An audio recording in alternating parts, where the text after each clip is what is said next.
Prime Minister Mark Carney is in Washington today for high-stakes talks with U.S. President Donald Trump. Trade and tariffs are expected to dominate their face-to-face meeting at the White House as businesses on both sides of the border brace for what could come next. Our Reagan Hasegawa is live at the Pacific Highway border crossing in Surrey Forest this morning. Good morning, Reagan. And this will be Carney's second face-to-face with Trump at the White House. And there is a lot at stake for Canadian industries.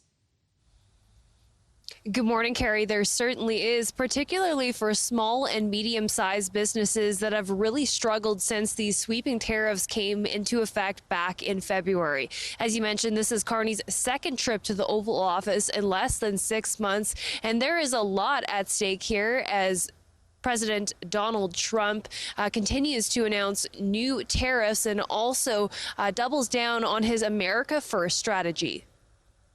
The conversation will center on trade issues and what we want to do to protect Canadian industries and Canadian workers.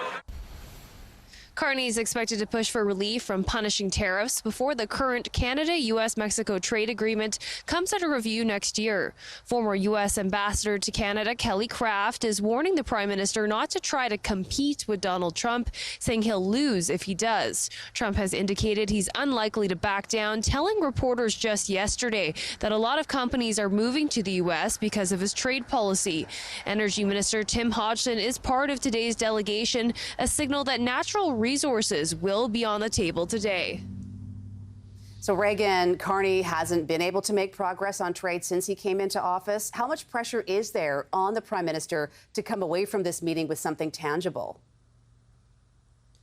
There's a ton of political pressure at this point, but even former advisors to the Prime Minister's office says what's most important today is to keep discussions moving, keep the lines of open communication, and not to expect too much, like any sweeping developments by the day's end.